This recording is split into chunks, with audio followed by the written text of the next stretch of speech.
there's almost like a downward spiral here, because by the time we get to the next church, which is Thyatira, we find out that it's kind of like they've gone through what the Ephesians went through in Ephesus, and the Lord was no longer first. And then Pergamos, they got comfortable around sin. But by the time we get to Thyatira, you know what the Lord says? Look at verse 18. Chapter 2, verse 18. To the angel of the church in Thyatira write, these things says the Son of God, who has eyes like a flame of fire. Remember, every church, he refers back to chapter 1. This is verse 14, those flaming eyes. Continuing, feet like fine brass. That's verse 15. Also, how Jesus self-described himself. I know your works, your love, your service, your faith, your patience, your works are more than at the first. Nevertheless, verse 20. I have a few things against you because you allow that woman Jezebel, who calls herself a prophet, to teach and seduce my servants, not to be tempted. You see, Thyatira wasn't just comfortable around sin and the Lord was no longer first. Thyatira, it says, in that 19th verse, or the 20th verse, it says, my servants to commit immorality. They were infected. They weren't just comfortable around sin. They were doing it. They were starting to live like unbelievers. They were committing the same sins that the Greek and Roman pagans in their city were committing. In fact, what's worse is they went back to what they used to be like before they were saved. And the Lord says, I'm not going to allow that to go on in your life. And that's the whole lesson that Jesus gives to these 5 churches that are infected believers. What happens when a believer persists in unrepentant sin? There are 2 verses on your screen in front of you. The first one is in 1 John chapter 5. I'll read it to you. 1 John chapter 5 and verse 16. It says this, if anyone sees his brother sinning a sin which does not lead to death, he will ask and will give him life for those who commit sin not leading to death. Verse 16 continues, there is a sin leading to death. 1 John 5:16. What is that? Well, on your screen, look at 1 Corinthians 11:27.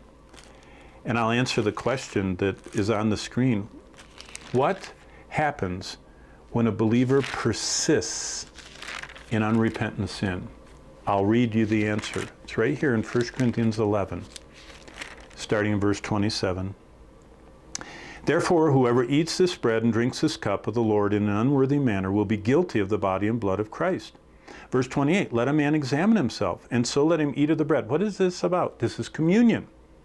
Verse 26 talks about, eat this bread, drink this cup till I return. So Paul says, for those of you that are attending church, that are a part of the celebration of the Lord's table, if you go to church and partake of the Lord's table, and don't examine yourself, verse 29, he who eats and drinks in an unworthy manner, eats and drinks judgment to himself, not discerning the Lord's body. And here's what he says, verse 30. For this reason, many are weak and sick among you, and many sleep. Whoa. 1 Corinthians 11:30 says that there are 3 levels of God's kind of like the way that he deals with medically in our bodies when we get infected with sin. Number 1, he says, many of you are weak, and he says, many of you are sick, and many of you sleep. Whoa. Now, I've been a teacher long enough. When I started out teaching in seminary, I used to have men that would work all night and they would fall asleep in class. I'm not talking about that. This is dead. This isn't runny nose. This is persistent sickness, persistent physical problems. This is an unexplained weakness. What 1 Corinthians 11 says is that when believers get infected with sin, God chastens them like a father should chasten his children when they're disobedient. And that chastening has 3 levels. It starts out with the Lord just making their lives kind of like have no joy, no peace. It's just like, kind of like a flat tire. And if that doesn't work, then there starts being engine problems. And if that doesn't work, he takes them home. You say, what? Yeah.